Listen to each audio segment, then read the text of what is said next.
Yay! We're not dead. It's been a minute. We're not dead. We're not dead. Are you dead, man? I know that you're dealing with a sickness right now. I am dealing with a sickness, and that is the only time you will hear about it the rest of this podcast, because I did not have time to tell Chris to not talk about me being sick. You sound fine. Yeah, I don't sound messed up at all. I'm not. I hear it clicking. That's not me sucking on a halls. All right? I'm just saying. You know what we could do? We could make this whole episode just an ASMR thing, and just have people just hear you suck on the halls, just so they can feel that weird pleasure they get when people hear that. My name is still the same name from the last episode. Here, let me fix that. So while I was gone, the program that we use completely updated, and I haven't been on it until last night and today, trying to get everything ready for today. And half of our stuff is gone. Literally, I had to quickly make stuff again. That like this background that we had that says movies that don't suck. This is not a background that automatically existed. It is literally one little thing that Chris made, or his wife. I can't remember which one. His wife. My wife made it. Yeah, made like years ago. And what I did is I copied and tiled it in Photoshop so I could make it this cool background for us. And so I had to do that again quickly to make that for us. And I had to go look for certain things because, there's things that we do a lot. Like I had to go look for the, good old spoiler alert symbol and the, and stuff that we need because we're needy bitches. Are we talking about spoilers today? Or just for future? No, I was just telling you. I was just showing you what I had to go through. What's wrong with you, man? I'm the one sick. You're supposed to be on top of it. You're supposed to be the professor today. I'm trying to be, but I've had some personal shit going on. That's not like nothing's going on. The thing that upsets me the most is the fact that they deleted that GIF I have that I made. That was our little opener from the beginning when we just start. Because I spent like a couple hours on that thing trying to figure out how to work that thing. Now I'm going to have to go remake it. Well, you can check out our Facebook. I have some photos you can add there from Panic Fest. That was it this past week. So no, I don't even know what Panic Fest. Oh, I didn't even think about. What the heck is going on now? What's going on? Oh, nothing. I have too many pages open in my things like. You should not have this many pages open. And I'm like, your mom shouldn't have this many pages open.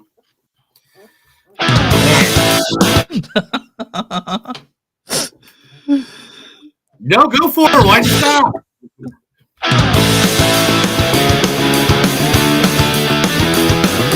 It's a show by Chris and Neil with all great movies. They are the real deal.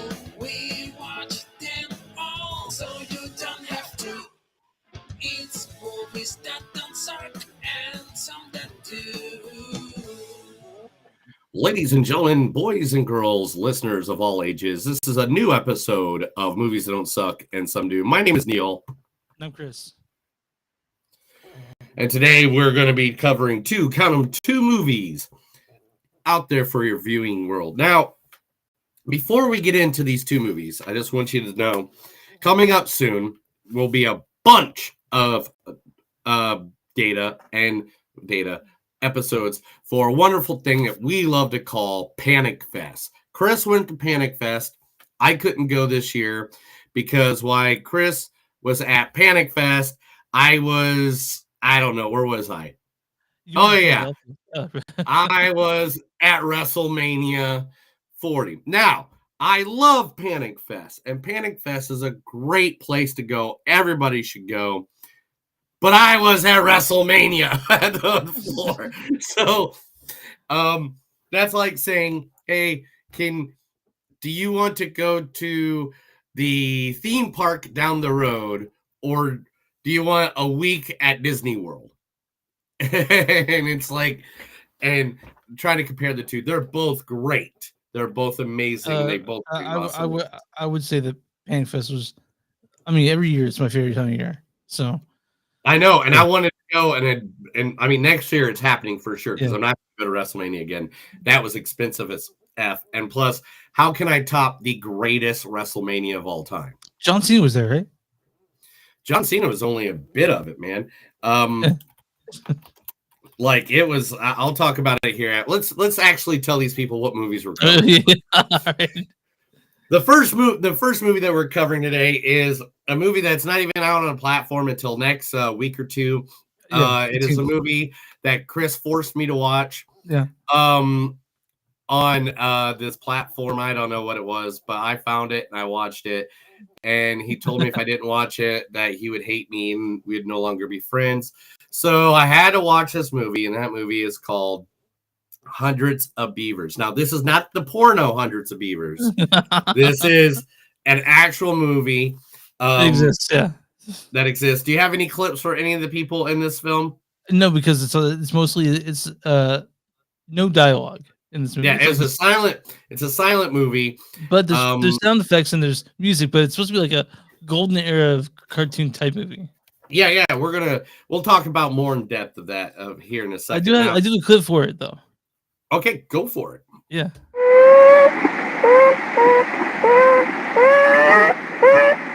That's what a beaver sounds like, by the way.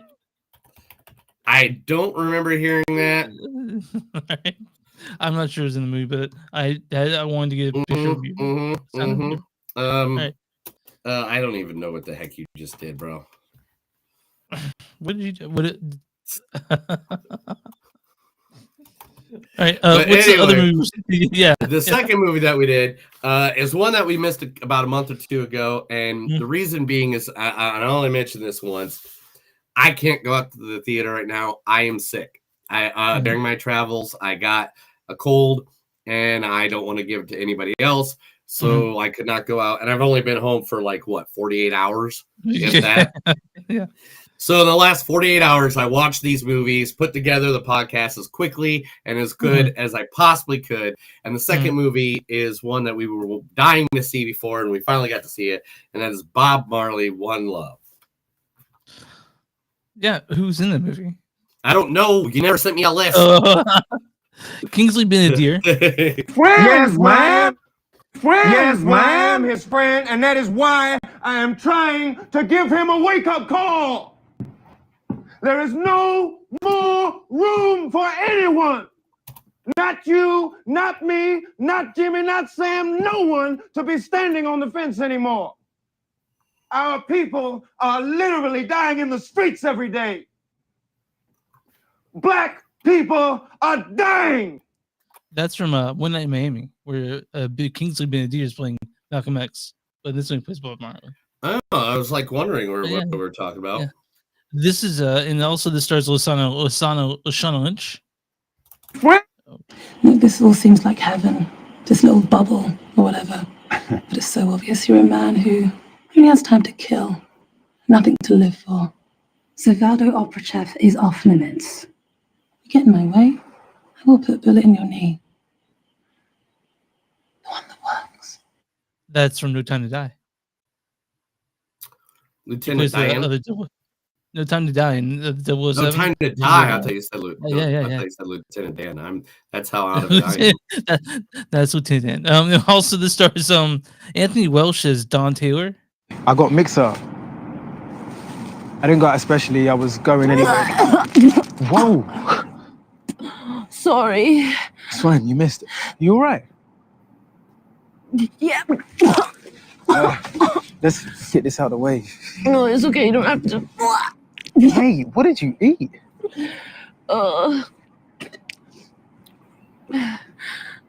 are disgusting, though. They're sick on the street. A fox will eat it. No, that's disgusting. That's from a show called Pure. It came out in the UK. Yeah, I remember that. Yeah. And then finally, I have another clip for James Norton. I asked for leave. I will take care of the children. There's one other thing. You should send your fabric to the dressmaker as soon as possible. I can't. No, I don't want to hear another word. I want you to have that dress. My old coat will be fine for the winter.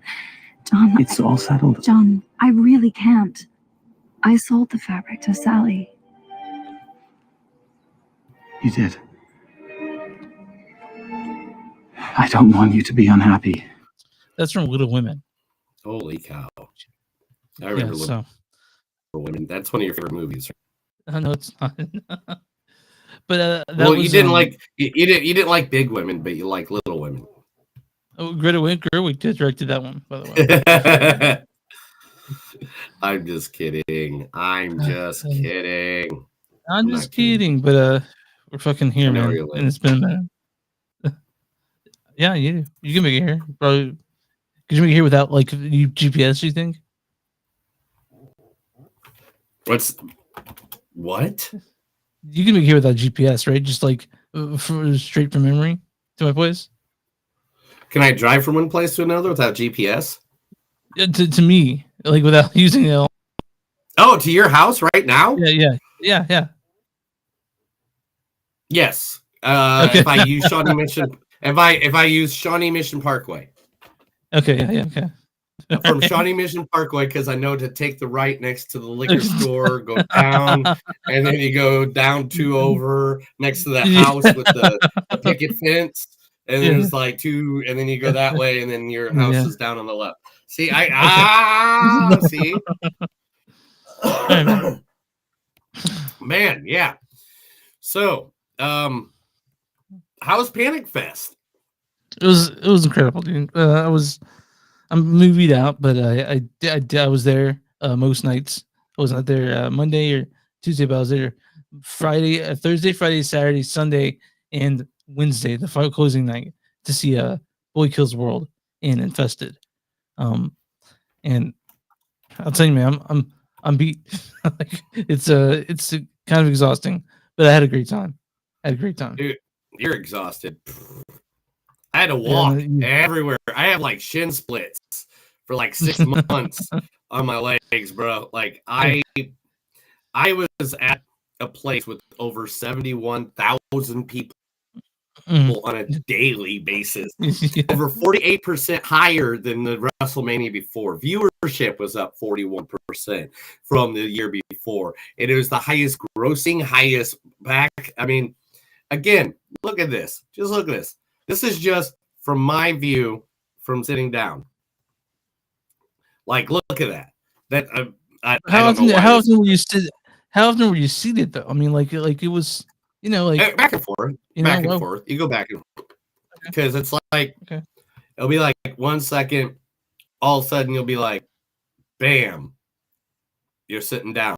The next second, here comes the next big guy. But then we got to meet. Like we kept running around meeting people. There's the biggest moment of the weekend. That's Cody Rhodes' finishing story after 2 years. But then, like, we got to hang out with Kurt Angle. Yeah, look at that. Like, he was cool as hell. Didn't you meet a guy in the plane that was on the plane to Philadelphia? Like, I didn't load that picture up. Yeah, but Bobby Lashley was like literally, he was right behind us, and I'll tell the story and then we'll get into everything. Literally, I was sitting on the plane, and you know how you have my seat, my friend Topher was right next to me, and he got that little space in between. Yeah, and I look behind, and me and Bobby Lashley's eyes meet at the same time, and I was like, but mine went like, like I knew who the fuck he was, and he was like I saw it in his eyes, and so like the rest of the plane, right? He kept his head down against his back of the seat. Yeah. And I didn't bother him the whole plane ride. Did not bother him. We got off the plane. It's 1:30 in the morning in Philadelphia by the time we get there. And literally I just go up to him and I'm like, hey man, I obviously know who you are. Can I just get a quick pic over here before if anybody else notices you? I don't want to bother you again. And he's like, man, that is nice of you to ask to even do that. Yeah, I'll be more than happy to. And then my friends came off right at the same time. And I was like, they're obviously going to want a picture. And like he was then after that, he was like hiding and trying to hide himself, which it's hard to hide yourself when you're that big of a massive man. Yeah. Because he is a big dude. And he just like looks around and realizes we're the only 4 guys that know who the hell he is. And so then he kind of comes over a little bit more towards us, and then we start just having great conversation with him because he gets it. Okay, you're not the asshole stalker guys. You're just wrestling fans, and so we had some great conversation with him. Really nice guy, really sweet. He did great the weekend. He won the match against the Final Resolution on Sunday. But Chris, that doesn't matter. Chris, you got to tell people where they can find us. Well, you can find us online movies don't suck.net. We're on Facebook at facebook.com/movies don't suck podcast. We're on Twitter X MTS podcast. You guys go there. There's a bunch of pictures I posted and tweeting live tweeting festival. Also you can find us on Instagram at MTS podcast. We're on patreon.com/movies don't suck. Give us $2 if you like what we do. Also go to modifier.com/movies don't suck. It's something to do. You'll find our shirt with our logo on it, a bunch of stuff Neil's made. And where you find podcasts, you can find Movies Don't Suck and some that do. Neil, who we talking about today? Chris, I'm so glad you asked this. Chris, there's this kind of music that came out in the 70s, and I don't know if you liked it or not, but I was kind of a big fan. I was a big fan of it. Yeah. No. Okay. It's called punk rock. And this place I went to was the most punk rock place you could ever go to in the city of Philadelphia. That's right. The only place known as Crash Bang Boom on 4th and South in Philly. Now, Crash Bang Boom is a punk rock heaven of everything from t-shirts to stuff. That's Steph and oh gosh, what's his name? I forgot his name. Give me a second. I got all the info right here. That is Steph and Rob. And we hung out with them. Every place we went, for some reason, because of our green hair and stuff like that, people thought that we were in a rock band. And those two were just so nice. They got everything from t-shirts, old band shirts, like everything from like Dead Kennedy shirt, stuff like that. They are Philadelphia's premier shirt. Yeah, dude. They are seriously Philadelphia's premier punk rock and roll shop, just a few paces off the world famous South Street. Alternative apparel for punks, goth, metalheads, and rockers. Crash Bang Boom offers tons of cool stuff that you are not going to find at any fucking mall. What you see here on their site is just a sample of what they have. You can call them up and they'll send you stuff. They're cool as hell. Band tees, leather jackets, girls' clothing, guys' clothing, footwear, handbags, belts, accessories, manic panic hair dye, makeup, jewelry, all the above. They even have secondhand consignment section as well. They are it's Stephanie Jules and Rob Winfielder. And I mean, the Dead Milkmen have performed there, I believe. Nice. I think I got the picture right there. Oh wow, look at that. Yeah. And I mean, a lot of famous go in there. A lot of famous people have gone in there, including me. Yeah. I can see why everybody thought we were a punk. We were a band, dude. Yeah. I mean, look at the 4 of us together. That does not look like. But guys, it's called Crash Bang Boom. Their website is crashbangboomonline.com, or you can go to their Facebook, which is Crash Bang Boom Philly. Man. Can I get I didn't get a beverage. Can you give me 15 seconds to get a beverage real quick? No, nobody wants you to get a beverage. I'm gonna get one. I'll explain to Mimi LaRue why you were gone.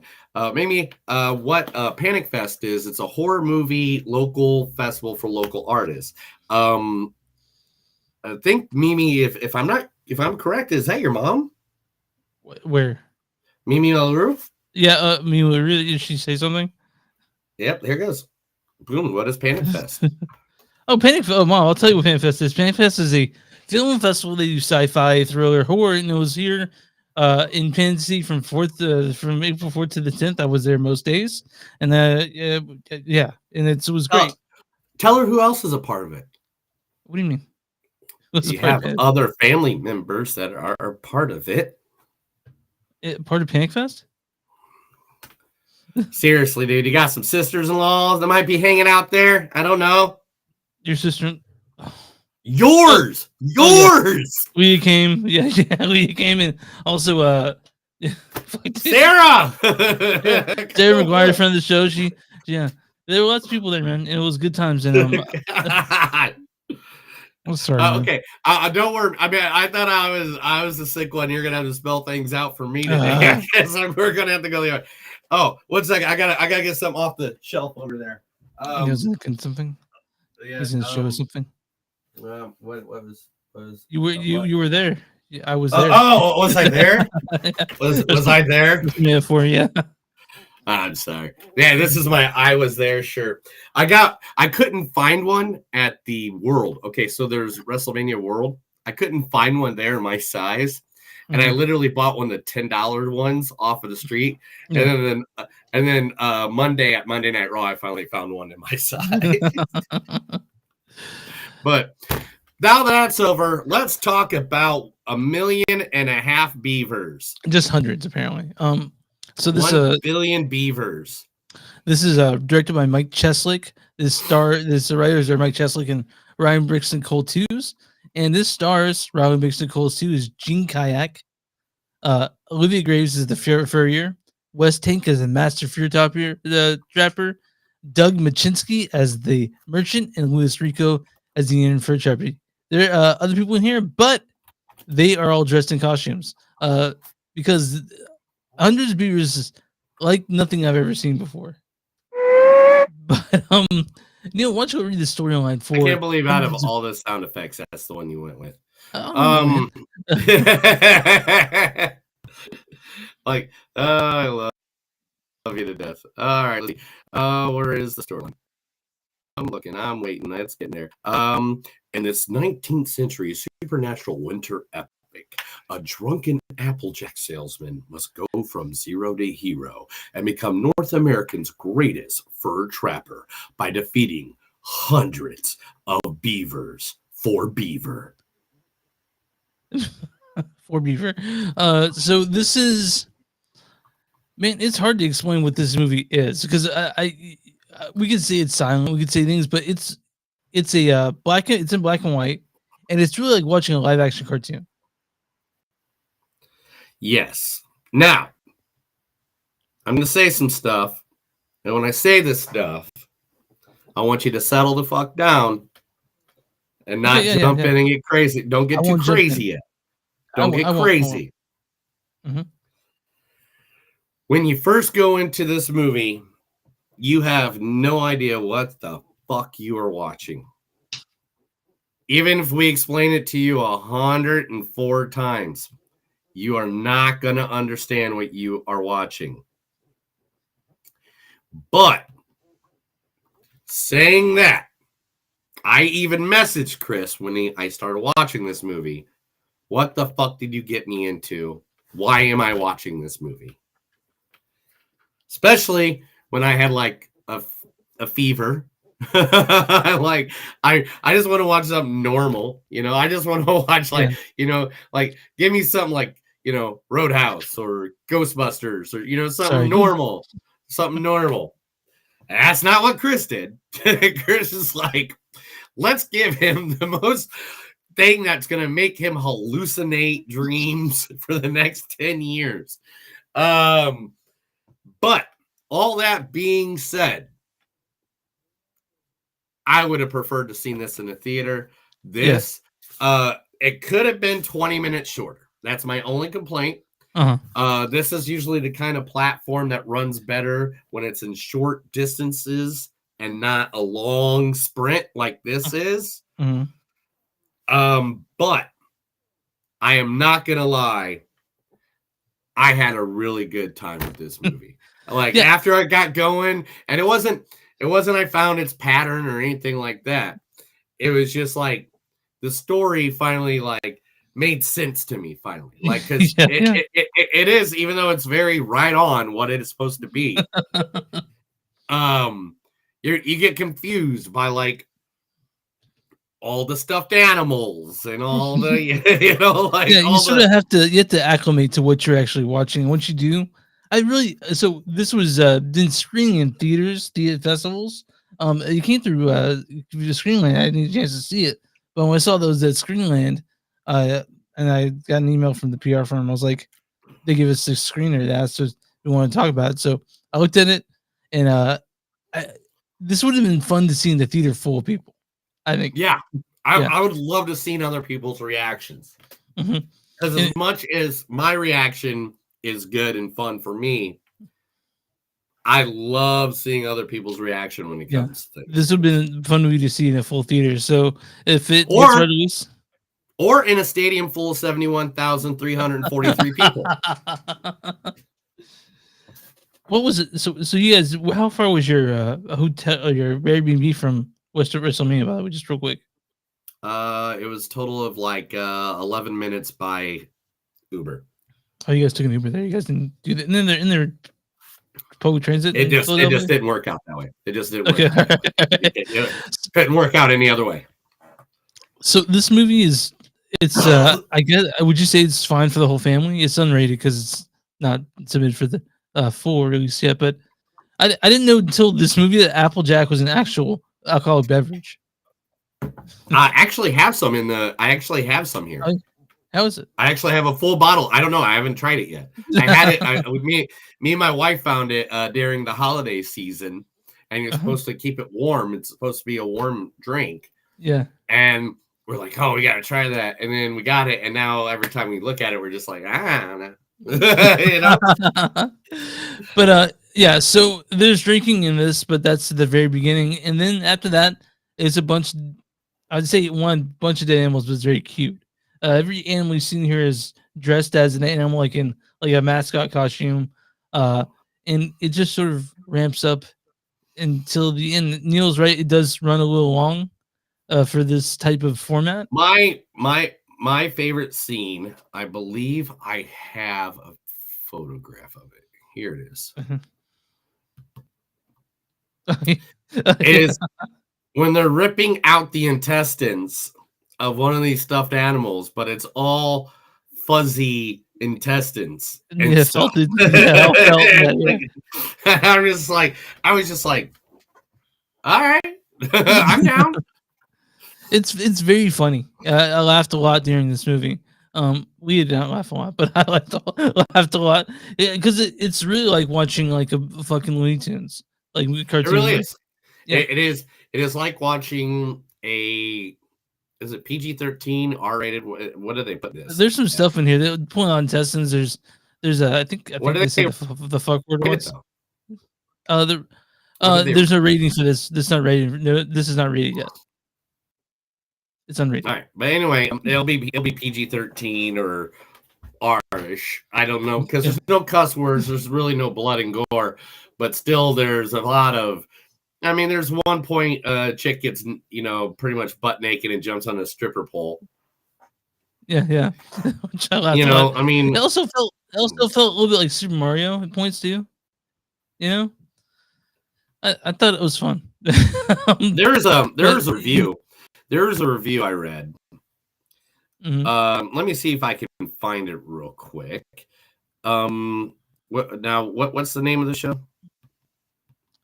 The name of what? The show? Yeah, what show are we on? The movie's on Second Sunday, do you? Oh yeah, I forgot about that. Let's see. Continue talking about random stuff. Yeah, so but Hundreds of Beavers. Can you hear me? Mm-hmm. Oh, what happened? Yeah, you went weird. One second, I'll be right back. You just popped real quick. I don't want to talk to you anyway. Chris just left me for his own feet.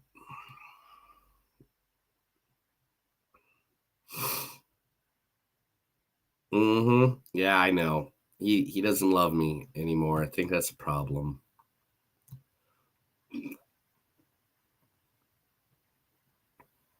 Someday.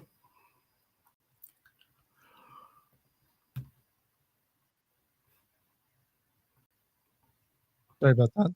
Sorry about Yeah, that. what was that, bro? I don't know. It's just doing crazy over here. So Yeah, it just popped. It just like on my side, it sounded like a, and then it's your voice completely changed. All right, so 1, 2, 3. All right, so what I was saying was there's a person that put it brilliantly, and I just found it, and then I lost it because you ran away from me. But let's see, it was. Oh my gosh, I'm so sorry. I just had it, and it's I okay, kept, man. It's I okay. kept moving because you jumped up. Oh, there it is. There it goes. The film, which used the composite shot footage, was humorously referencing. It seemed like it was a video game mixed with a Buster Keaton like or Bruce Campbell like antics, adding comedy and devilish stunts to plus witty audio bits. Right there. That says it. Yeah, also like slapstick. There's a bunch of that, like a bunch of slapstick. There's and it's funny, man. Like it's a fun movie. Like you said, it is 148 minutes long, which it could have been 130 easy. Yeah.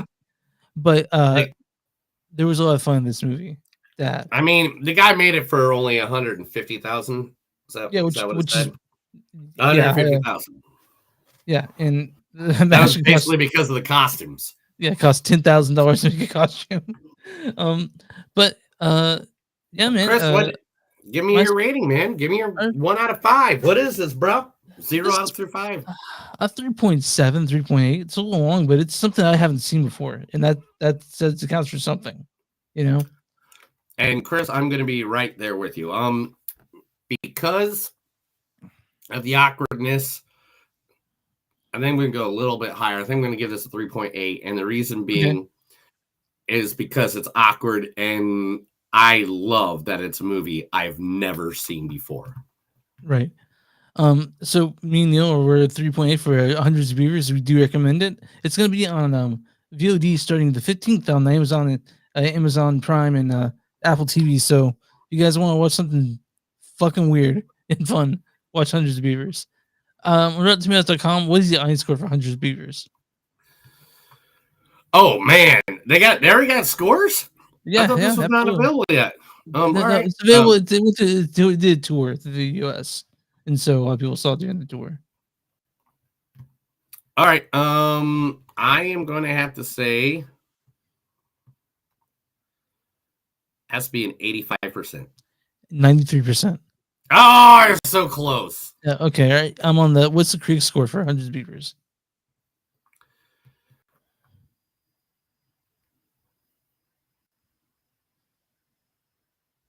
You know, 68. 95%.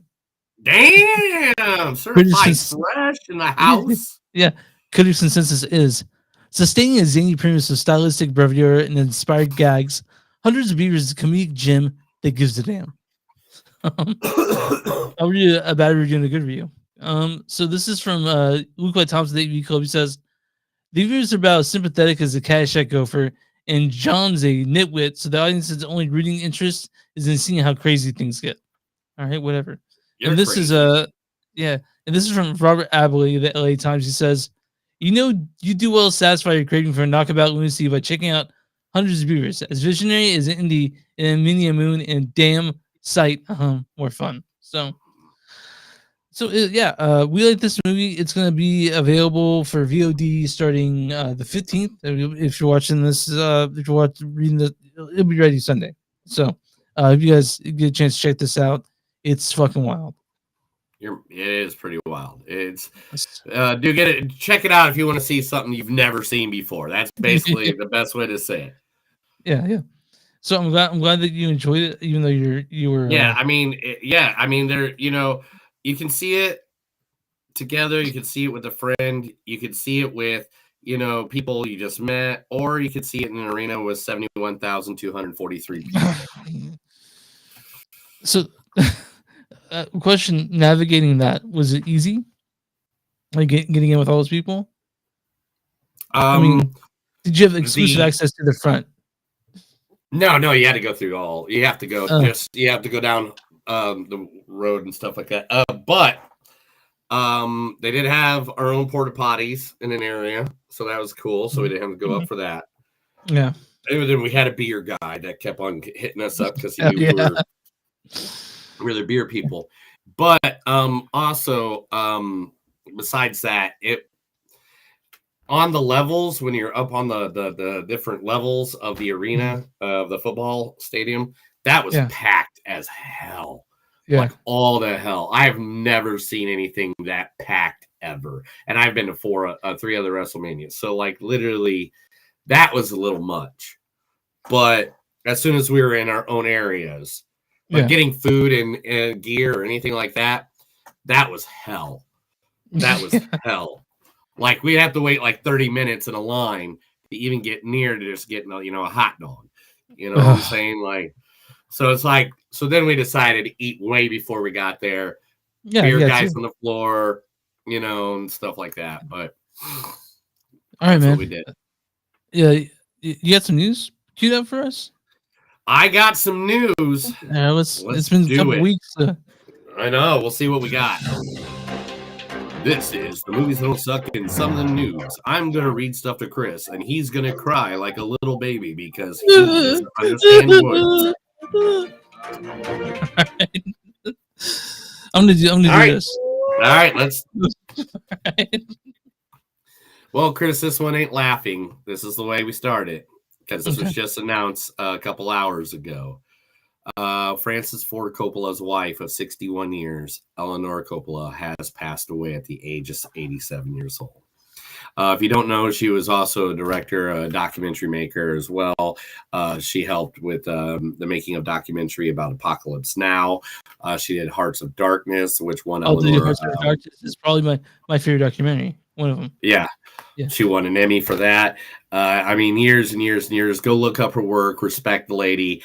And respect Francis Ford Coppola and his family at the time. Our wishes go out to all of them. She is the aunt, if you don't know, of Nicholas Coppola, who everybody doesn't know is Nicolas Cage. Also Jason Schwartzman, who is, she's aunt too as well. So big family in Hollywood. Her art will be missed. And prayer, had good thoughts out to her friends and family. Yeah, sure. Rest in peace. All right. Are you ready for something that's going to blow your mind? Yeah. The last movie we previewed is now the #1 most watched original film in all of streaming history. That's right. The good old movie Roadhouse with Jack Gyllenhaal and Conor McGregor has huge success, so much that now even thinking of doing a whole series with good old Jake Gyllenhaal. Well, I like Roadhouse. I'd like to see that continue, honestly. Different setting, but still Jake Gyllenhaal just going out there and whooping ass. Yeah, I mean that.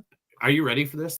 For the first week alone, 1.7 billion. What? Billion views of this movie? 1.7 billion minutes watched of this movie. That's insane. That's a lot of minutes of Roadhouse, man. Good for Roadhouse, man. Like we liked it, The official title of the movie coming up for the MCU, Thunderbolts, has an asterisk next to it, and nobody knows why. And Kevin Feige says you won't know until the movie comes out. There's a big hoopla around it. A lot of people have been freaking out over it. And I don't know what to think about that. So it says Thunderbolts asterisk. Is that what it shows? Yeah, there's an asterisk on the end of Thunderbolts. Oh, that's weird. I wonder what that means for people. Yeah, I know. All the movies that Netflix is in the works of remaking and rebooting, they are sending the originals back out to the movie theaters. So movies like Dune, Beverly Hills Cop, 16 Candles, Footloose, Beverly Hills Cop, all those cult classics, Nightmare on Elm Street, all those movies that they're working on trying to make, and also The Natural and This is Spinal Tap, are all going out to the movie theaters again. So they want to get people hyped up because they're remaking and doing reboots and sequels to all those films. I'm gonna pivot real quick to PanicFest. And PanicFest, I got to see Nightmare on Elm Street with Heather Langenkamp, the lead of that movie. That's amazing, and that was really cool. Yeah, she was she told my story about on the set. Yeah, all right, now I'm gonna go kill myself now.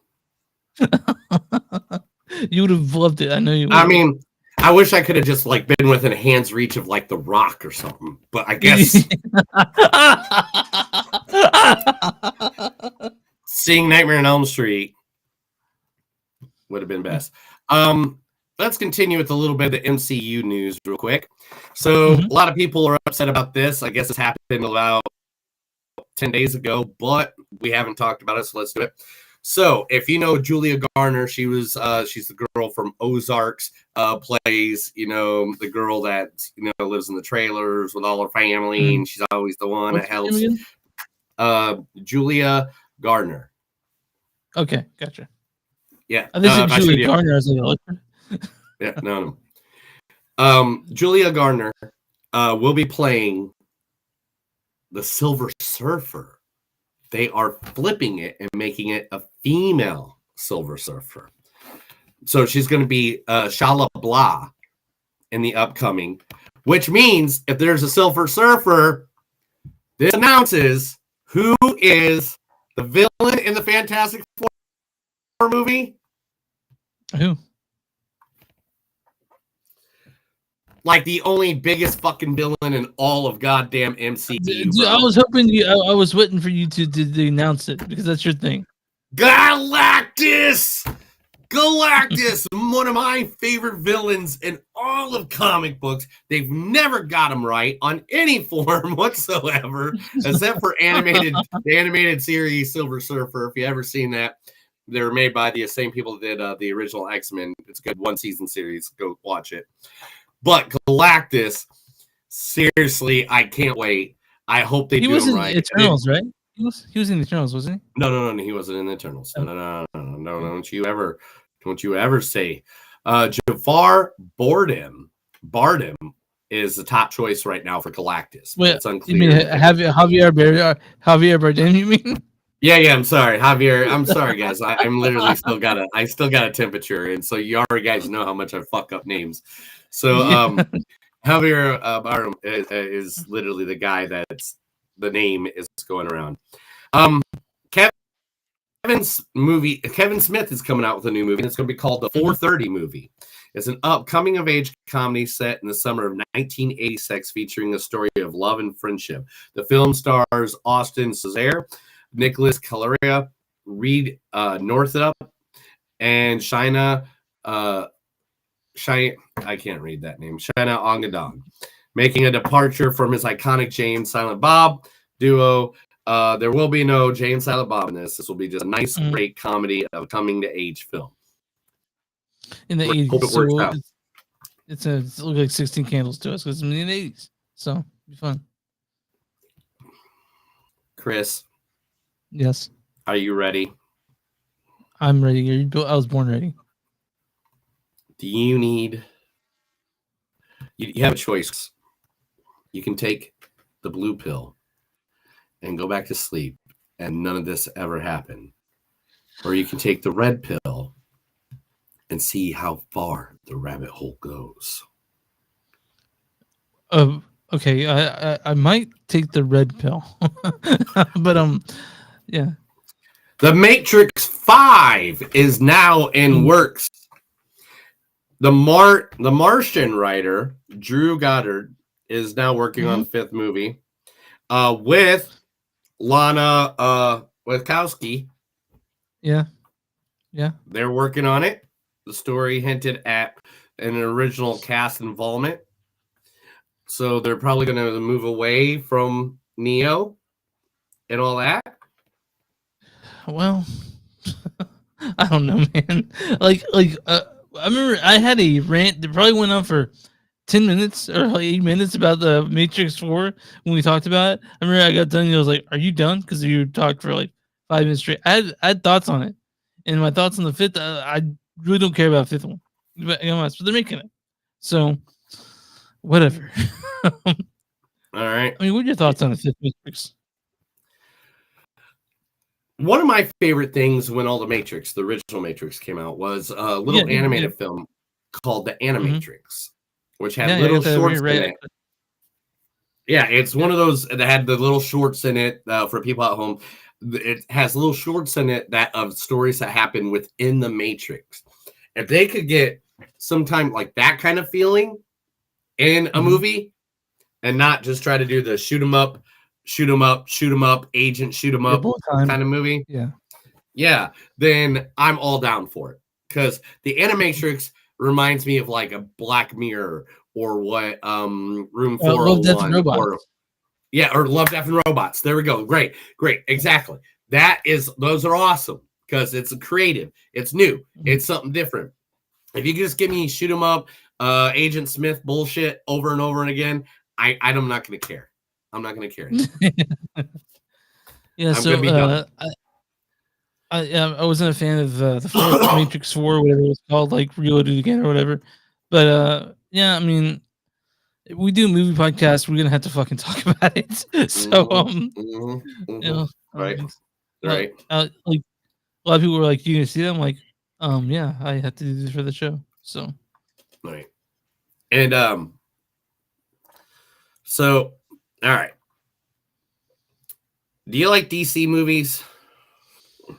I know you don't.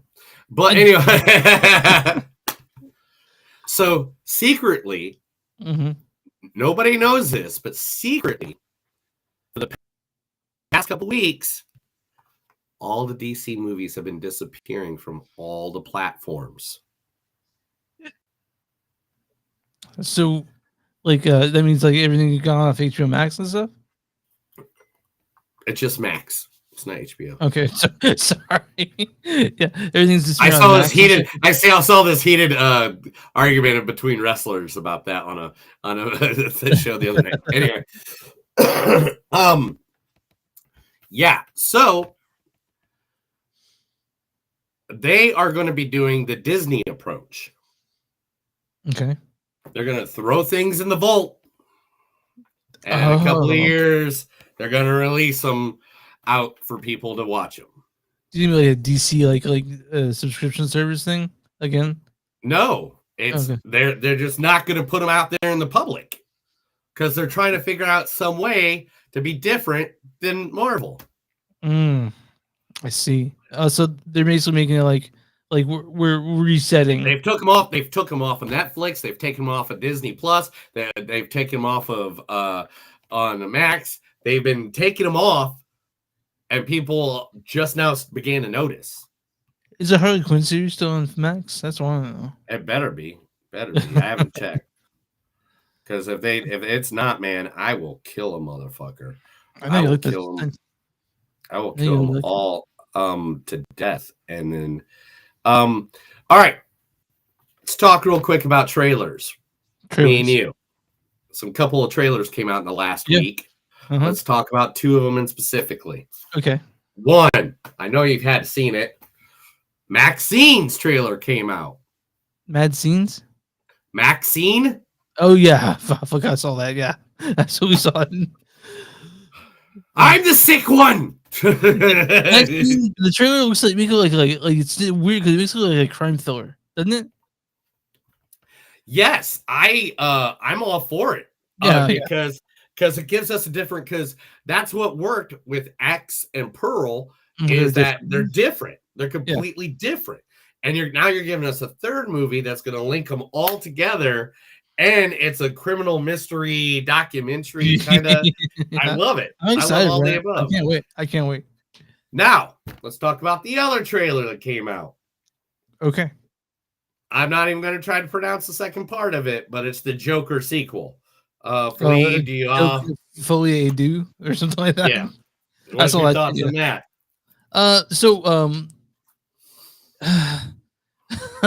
So it's interesting in the fact that I don't know if they need to make a sequel, but Tom Phillips said it's a musical, but it will make sense when you see it. Everyone would think it's actually a musical, but I don't know exactly what it's gonna be like. I'm interested, but I don't know, man.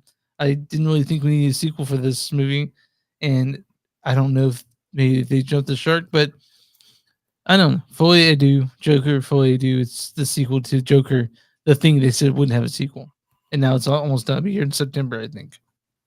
Right. And my thing is this, man. It's not your Joker. You're not your Joker. Not the it's one. Not my Joker. I like the Joker movie, not my Joker. Mm-hmm. And in that universe, it all works out. Let's just follow the story. If it's good, it's good. If it at least makes sense, like as long as it's like doesn't show a superhero who's a crippled after 5 weeks of being a superhero and kills every person that he meets, if it makes sense. Yeah, we'll find out October 4th. Yeah. So let's see. I know I'm running a little long, but we knew it would because, we haven't talked about news. So I'm going to cut a couple things real quick, and I'm just going to talk about all the happy, good stuff. OJ's dead. That's happy. Let's talk about that. He's good. Good times. Yeah, OJ's sorry. Sorry to the kids. He has kids. Don't they have? He has kids. Oh, right? Yeah. Sorry to the kids if you ever hear this, but the bastard did kill your mama. So hope he has fun and health. That exactly. All right. So this is going to basically be like a bunch of movie announcements. I figure is where we're going to go with this. Let's get this other one out of the way. Jonathan Majors, found guilty.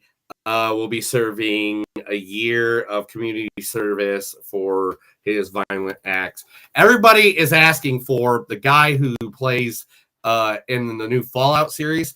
If you've not seen the Fallout series, you've wasted your life. And since the movie, since that came out, me and my wife have one episode left, and I've been sick as fuck for since I got that. That show is amazing. Go fucking watch that tonight. If you ever like the Fallout series, watch it now. This second. This very fuck us, turn us off, go watch some. Chris, get back here. What are you doing? No, I'm just kidding. Yeah, sorry. But anyway, Jonathan Majors found guilty. All right. Cast news. Jeremy White has been cast as the boss himself. Bruce Springsteen coming movie called Nebraska. So Jonathan White's knocking everything. Huh? So they're going to talk about the making of that album, probably. Jeremy White said, because all biopics nowadays, they still always seem to focus on like a pivotal moment of an artist's life. So I guess they'll be making in Nebraska, which, hey man, I'm all about that. And plus, it's Jeremy White. Guy's amazing. He's knocked everything out of the park so far. Mm-hmm. What can we say? Batman is getting the green light. They released the minute long footage that the animators did to get the green light. Yes. Yes, we want this. I watched it earlier today. We want this. It's awesome. You can find the footage. I know it was on movieweb.com that I saw, but go for it. Batman Beyond footage. All right, here we go. New movies being made. Okay. Blair Witch Project. Blumhouse is in new reboot of the Blair Witch Project is in the works by Blumhouse and Lionsgate working together. Interesting, because I saw the Blair Witch Project also Pancfest. They had the director and Michael from it, and they didn't mention that at all, which is cool. I'm sure that they wanted to say something. But, this was 2 days ago. They just announced this. Yeah.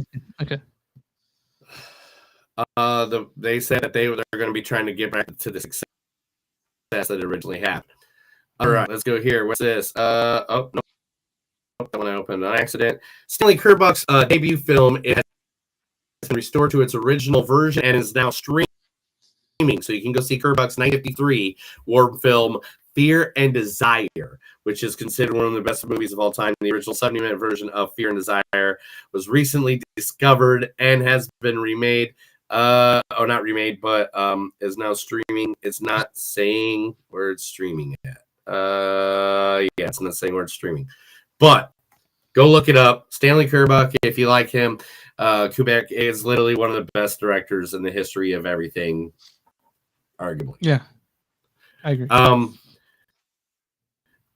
Amy Adams is in a horror movie called Night Bitch.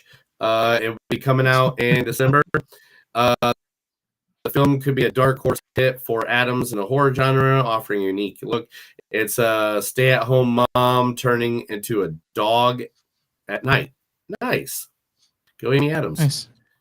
Renee Zellweger, Hugh Grant, and Thomas have all signed back on. And the name of it, yes, the Bridget Jones movie I announced last month. It's called Bridget Jones, Mad About the Boy. Emma Thompson, Renee Zellweger. I'll go see it. And of course, Crystal. Do you like those movies? Your mom likes those movies. Yeah, they're good movies. There's some sort of delay. You need to leave and come back. What? Because there's like a 5-second delay. Oh my god. Hopefully this doesn't F everything up. It's just me now, guys. Neil's trying to fix this. We have a delay. It's just been difficulty today. But you guys watching, thanks for watching. I know it's been a bit hard. I'm not sure where Neil's at. He's gonna try to come back.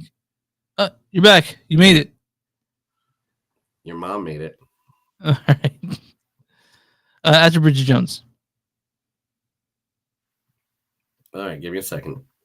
So 1, 2, 1, 2, 1. 2. Yeah, you want me to try? I'll try to get out of here too. See if it's the same thing.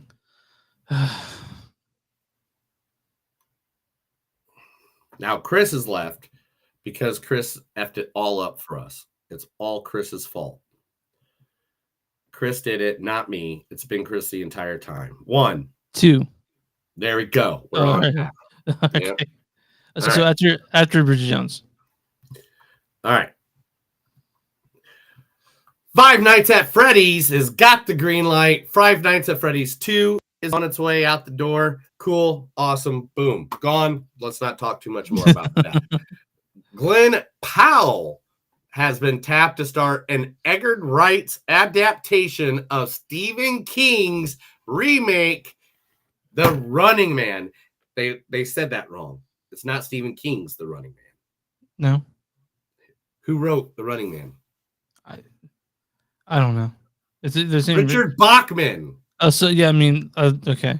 I was like, but when they do it now, when they republish it, is it under Stephen King or is it Richard Bachman? I have no idea. I haven't looked. But Richard Bachman was Stephen King, if you guys don't know that. Yeah. Back in the day when they had Emerson's. The Scary Movie series is getting a complete reboot, and it's under development from Paramount and Miramax. Okay. I don't know if that actually needs a remake, but okay. A new installment will hit theaters in Halloween season of 2025. Okay, next year. Oh, we got time. All right, it's hard to figure out of the next 3. It's hard to figure out which one should be the last one I tell you. Oh yeah. All right. Okay. Ooh. All right. We'll go with the one I think you'll think is less interesting. Okay. Teenage Mutant Ninja Turtles has gotten the green light for a new film, but it's not G. It's not PG. It's not PG-13. It will be a hard R Ninja Turtles movie. Okay, I'm interested. I thought you were going to say it's not PG, not R. Gory. Rated X. but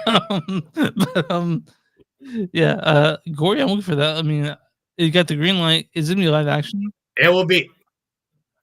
It's going to be based off of the last Rowan. If you don't know what that is, it's pretty much all the Ninja Turtles die during it. Splinter's dead, all the Ninja Turtles dead, and the last Ninja Turtle standing is Michelangelo. What? But Michelangelo isn't like all happy pizza cowabunga dude. Michelangelo, he's like, everybody I know is dead now. I must hold this sacred. You know, like vengeance. It's very dark. If you, go read the comics if you get a chance to, guys. All right.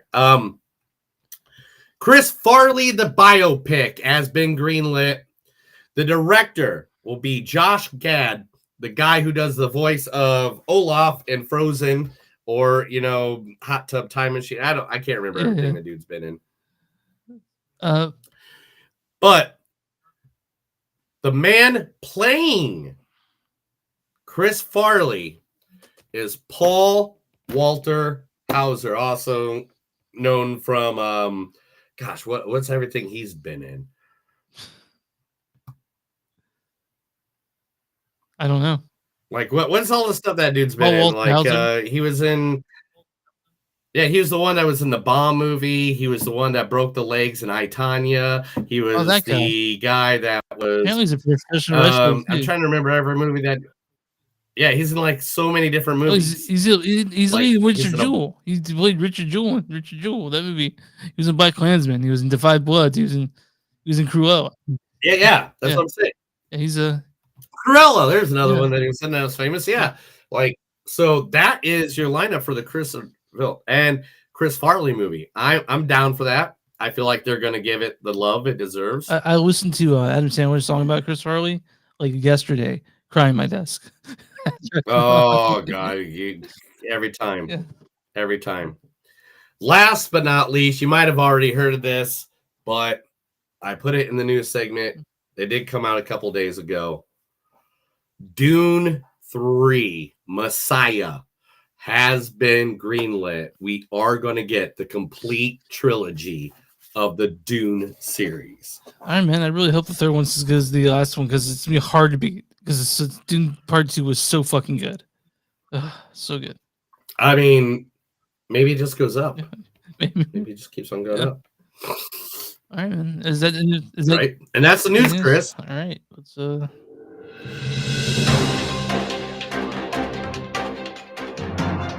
That is the movies don't suck and some of the news. I told Chris a bunch of stuff because he's blind in both eyes since that accident with the acid.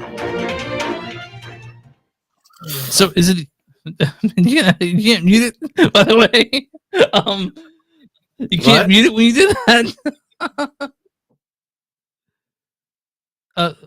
Yeah. So yeah, when you do that, when you cough it up, you spit it out. I know you had it in your mouth.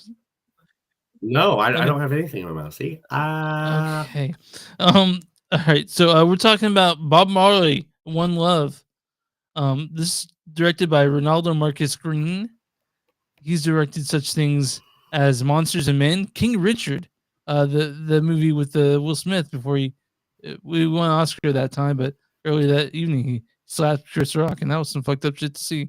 This is written by Zach Balin, Terrence Winter, Freaky Flowers. This stars Kingsley Ben-Adir as Bob Marley. Yes, ma'am, his friend, and that is why I am trying to give him a wake-up call. Also, Lashana Lynch as his wife, Rita Marley. Look, this all seems like heaven. James Norton plays Chris Blackwell. I asked for leave. I will take care of the children. Also, Anthony Welch plays Don Taylor. I got mixed up. This also stars Tosin Cole as Tyrone Downey, Uni Myers as Sidney Breakspear, Michael Gandolfini, the son of the late James Gandolfini, plays Howard Bloom. Alex Hagan plays Peter Tosh, and there's all types of people that you recognize in this. Neil, what is the storyline for Bob Marley, One Love? The story of how reggae icon Bob Marley overcame adversity and the journey behind the revolutionary music. So before reading this, Neil, what do you think of Bob Marley's music? Are you a fan of Bob Marley? I mean, that one time when he did my, my bar mitzvah, he was awesome. Not that, but I think you're thinking of different Bob Marley. What do you think of?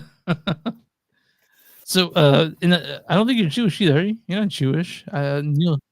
No, I'm not any of that. That's why all that was funny, Chris. It's called a joke. What I think of Bob,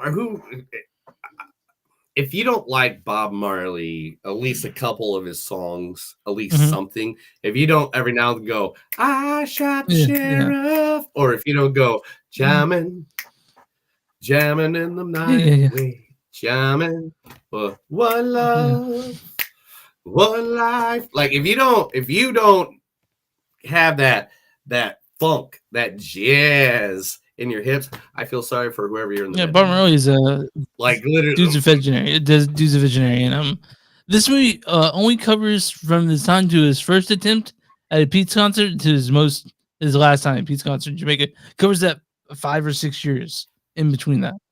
It's not a comprehensive biopic as saying from child to adulthood until his death in 1981. It's just it just covers that. Just covers probably the most pivotal time of his career, and I liked it, man. I did like this movie. I liked it, and I didn't. Okay. Can we talk about what you liked first? Sure. Acting was great. Person, places, things were awesome. It was good. I think the movie stopped too early. You could have gone another hour, maybe.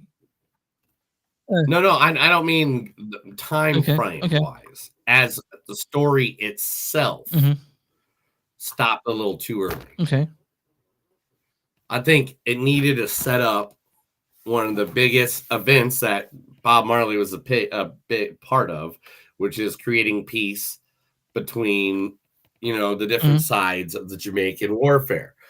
I think they should have set that up more, because that was a very pivotal time, and not just Bob Marley's history, but the history of the world. Because of them, literally a civil war stops. I mean, that's a pivotal point of history, man. That's like doing an Abe Lincoln movie and you just completely just throw out that whole Civil War thing.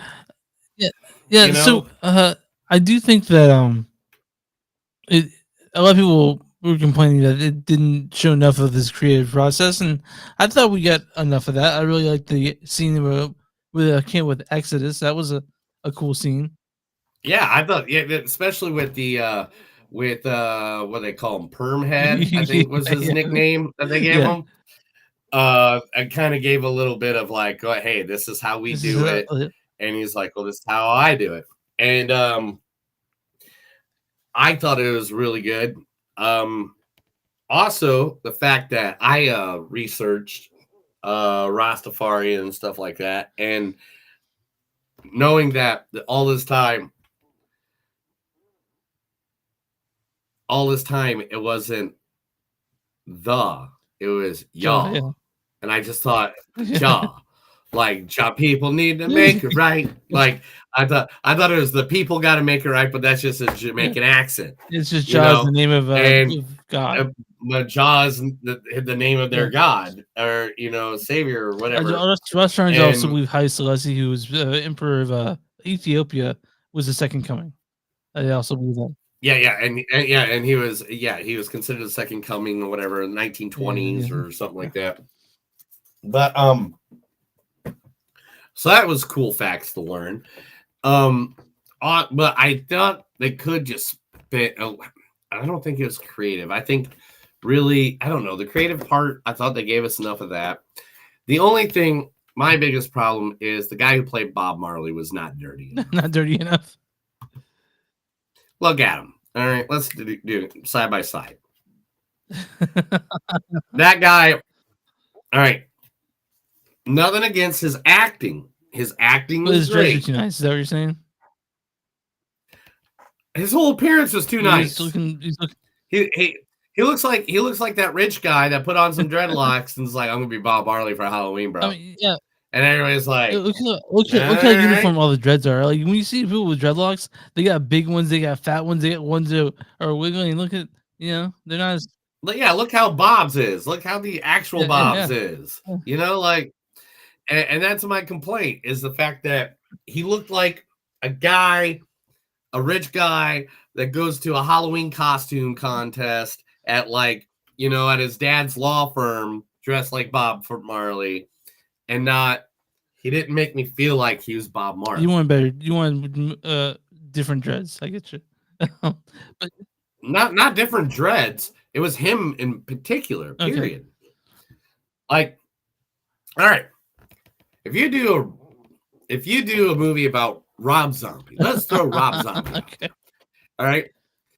And you clean him up so he doesn't have to scuffle on the side or his beard isn't all tangly, and you clean him up and you make him look really nice and stuff like that. Then all of a sudden, and you have someone like, I don't know, let's get a pretty boy out of the thing.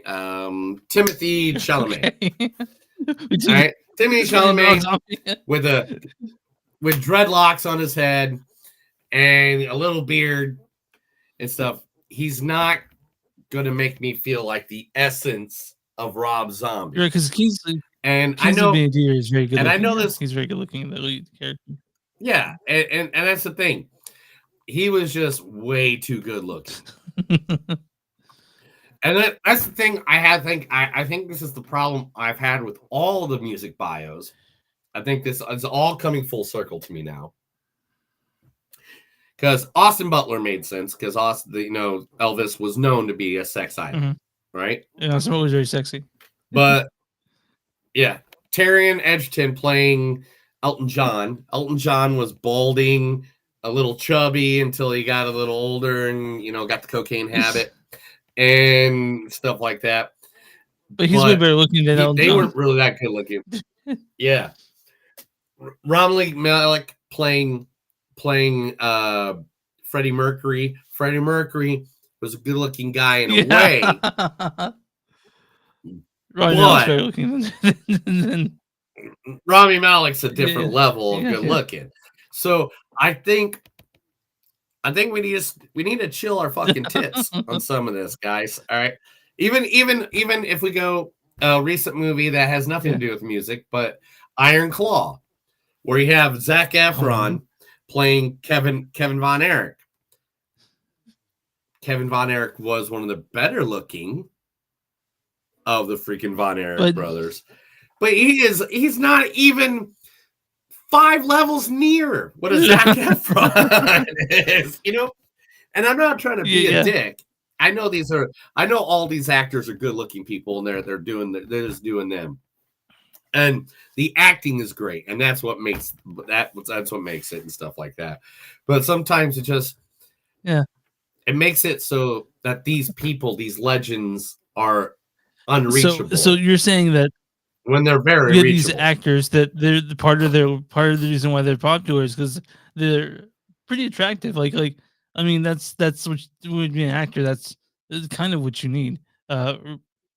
Right, and I understand they want to take roles of these legends. But most of these legends were not good-looking people. They were just really fucking talented. Well, I wouldn't call Bob Marley ugly. There's a part. I'm not saying he's ugly. I'm not. You're saying Kingsley Bandier is very attractive. That's what you're saying. Yeah. I'm also saying Bob Marley didn't shower off. Yeah. I mean, with dreads, you can't. You know what I mean? I mean, they even made it a point about his infected toe. Man, that was so gross. In the thing. God, that was so disgusting. Yeah, and he did not shower a lot. I mean, and it's not him as a person. It's just that's the culture he's part of and stuff. And I'm not saying that's dirty, wrong, or anything like that. I'm not pointing one thing out of the other. I'm just saying it looks like, it looked like good old Kinsley was getting skin treatments in between each take. But anyway. But besides that, all right, let's get to the good Okay. part of this movie. The acting was great. The acting was great. The storyline was pretty cool. I just wish they would have gone, man, 30 minutes longer in the movie, or made that ending part of the movie. I definitely was a I little was definitely more. engaged the whole time during this movie. Yeah, there was Yeah. no time I was like, I didn't look at my phone at any point. I don't think. Which is, hey, that's something to do to bring up now. But this movie, it was good. I enjoyed it, but I do know that people, if we're gonna be super film critics about it, the it's it's not as cohesive as it could be. It's also does nothing really new with the, I guess, the biopic. Not that I need something new with something like this, because I enjoyed it and I like Bob Marley, so I was stoked to see his story told. You know, yeah, Oh yeah, and it's definitely. still great music. Obviously, his music also all throughout, so you're gonna get your head bobbing quite a bit during this whole thing. But yeah, man, You just got to stand up yep, for your yeah. rights. Anyway, But it did bring it through. I thought there'd be more weed smoking in it. They mentioned it once or twice. they're smoking weed the I whole movie. What are you Yeah, I know, talking but about? okay, they More? just okay, but it's PG-13, so how much weed could they really show? You know what I mean? There's so many. They didn't call it weed. They're just sitting there, passing it, smoking it everywhere, and they just didn't call it weed. Or a person would just be smoking a joint by themselves and not You know, I thought it was passing it, making it. So near the it's, beginning, like the very first scene, you see Bob Marley in a car smoking a joint while he's driving with his kids. I'm like, is that okay? yeah. Oh, it's Yeah. perfectly fine. But yeah, man, that's It's not what you're supposed to I do. didn't know. What I did like the I did like the. I mean, I liked most this movie, you know. But I think it ended like at a point you're like, that's how it ends. You're gonna just show me like pictures and shit. Like I don't know. But Barb Marley One Love. I like how they ended it, and that I think they should have given us a little bit more Yeah. about it. Like all the stuff at the end, I really want to see that stuff because that is the stuff that, is the legend of Bob Marley. I love they show us how he comes from point A to point B, but man, I really wanted to see point B to point C because those last couple years of his life, he did some very, very important work in the world. Yeah, it's what it was. The movie came out, and yeah, Bob Marley's family was involved in making this, so that was how they got the rights to the music. What's your score on Bob Marley One Love?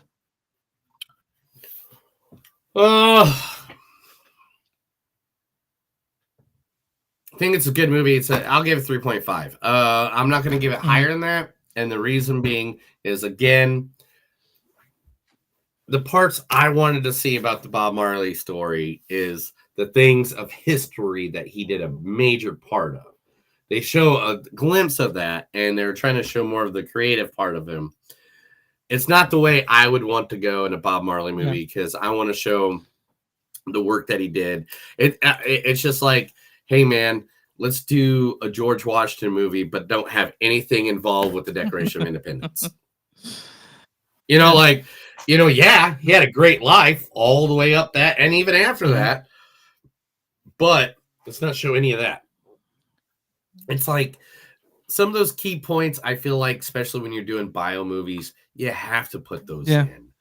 And it's, like if you do a Hulk Hogan bio movie, you're not going to not show the first time he won a title, Yeah, there's a whole lot of things that Bob Marley did that they didn't mention. Like example, like they did mention once that his trip to Africa, but it was a sentence. It wasn't anything.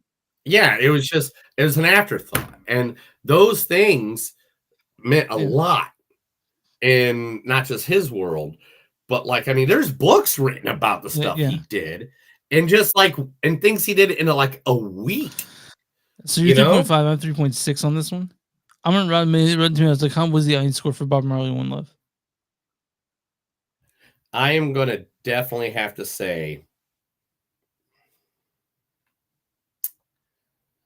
Man, I'm gonna say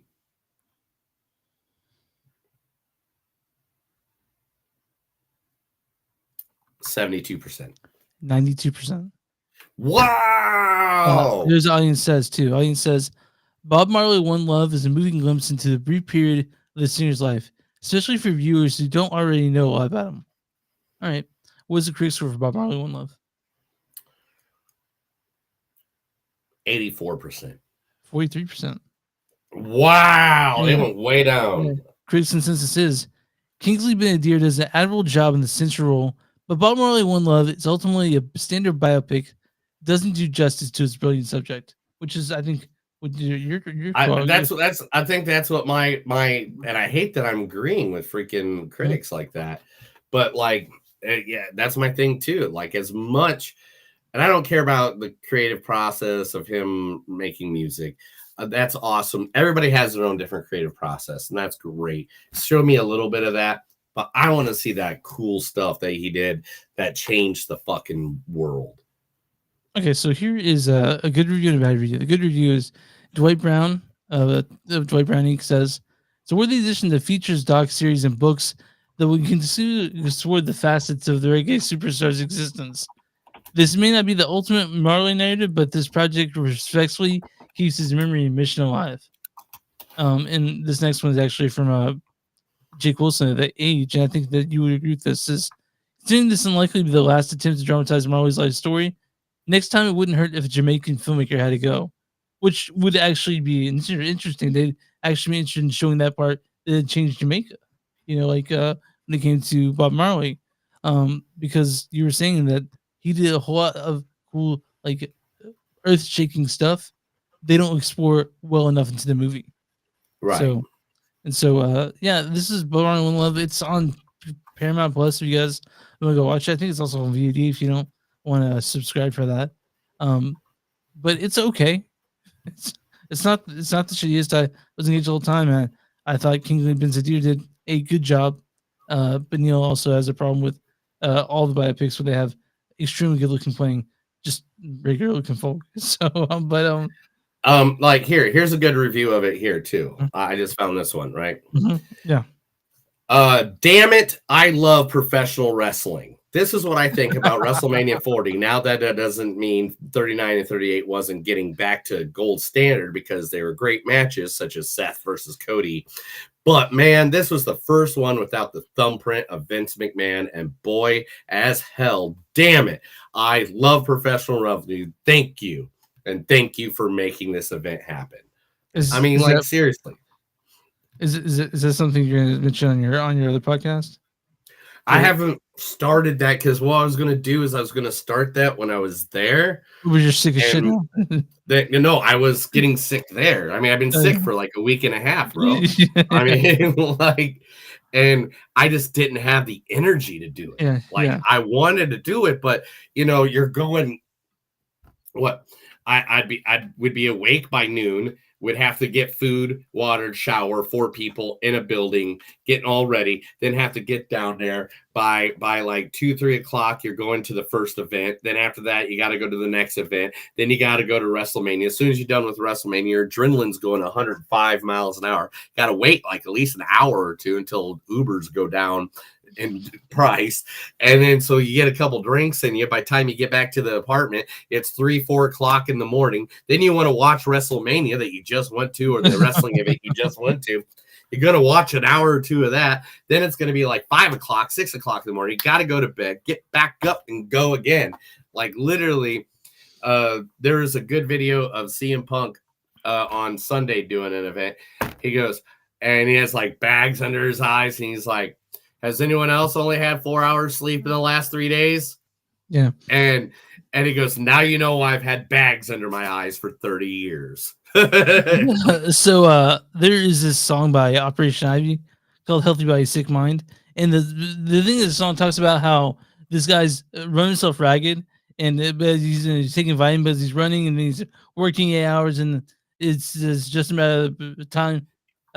Sick body, sick mind, which means, like you run yourself too ragged, you're gonna get sick. And that's what happened. I don't know, man, because I don't know, because I'm the only one that got sick in my group. Yeah. And so it's like, it's just funny. It's like, how am I the sick guy? I was the one that was trying to get as much sleep as possible. I was trying to eat salads and not just Philly steaks and pizza. You know, I'm the one that was trying to stay healthy, but yet here I am. All right, man. Well, Yeah. you guys find us on who'sunsuck.net. We're at Facebook.com/who'sunsuck podcast. We're on X and just podcast. You guys want to see some pictures from PancFest last week? Go ahead and check out that feed because I was actually using it. Go to Instagram at NCS Podcast. One Patreon. Go patreon.com/who'sunsuck. You'll find Neil $3 to get himself a salad or maybe something else. I don't know. Go to Bonfire Concerts, Don't Suck, and something you'll find merch for us there. Our shirts, like 3 or 4 shirts of us, and a bunch of stuff Neil has made. And where you find podcasts on Movies Don't Suck and some that do. Neil, if you got a small business, what would we do for you? If you got a small business, give us your information. You can email it, message to it. You can tattoo it on Chris's forehead. And we'll be more than happy to celebrate you right here on Movies That Don't Suck and Something to Do, free of charge, just because we want to support you, just like we did today for our fringe at Crash Bang Boom. All right, Neil, you ready to get out of here? Let's get out of here. That's another episode of Movies That Don't Suck and Something to Do. My name's Neil. And I'm Chris. Remember, guys, no matter how good of a day you have, remember, if you want her love, you must slay 100 beavers. Have a good day.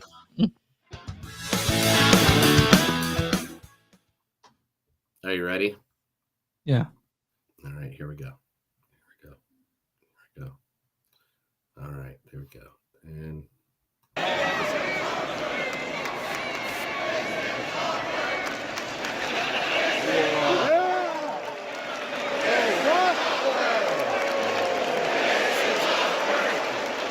This is awkward.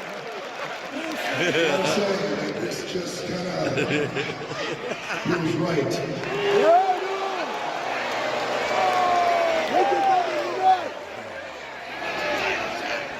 Thank you, Billy.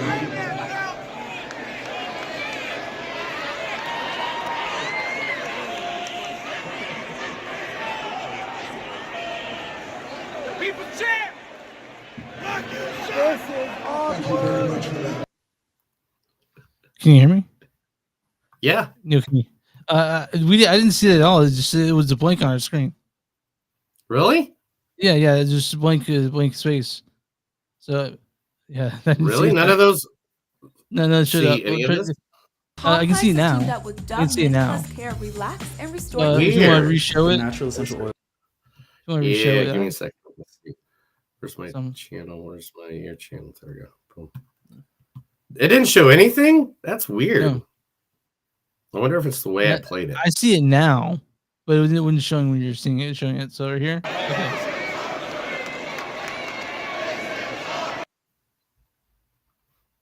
I'm trying to. Okay.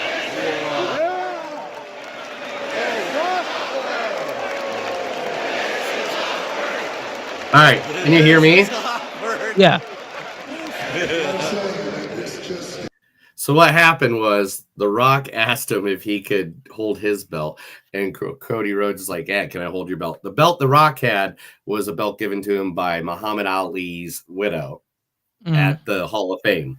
The belt Cody has is the actual championship, right? And they switched it, and when they're doing it, everybody's just like, and then that's when the chant started. This is awkward. And I thought it was like one of the funniest moments of the entire weekend because I was just like, this is the most awkward thing I've ever felt in my life. Can you do full? Oh, we can do that. Oh, look at this. I'm just trying to learn everything we can do here. Yeah. Oh, let's see if we go like this. No. Just shows me I can replace stuff. See, there's like, look at this. All right. Are you in a rush to get anywhere? No. Okay, cool. Let me show you all these different things. So one.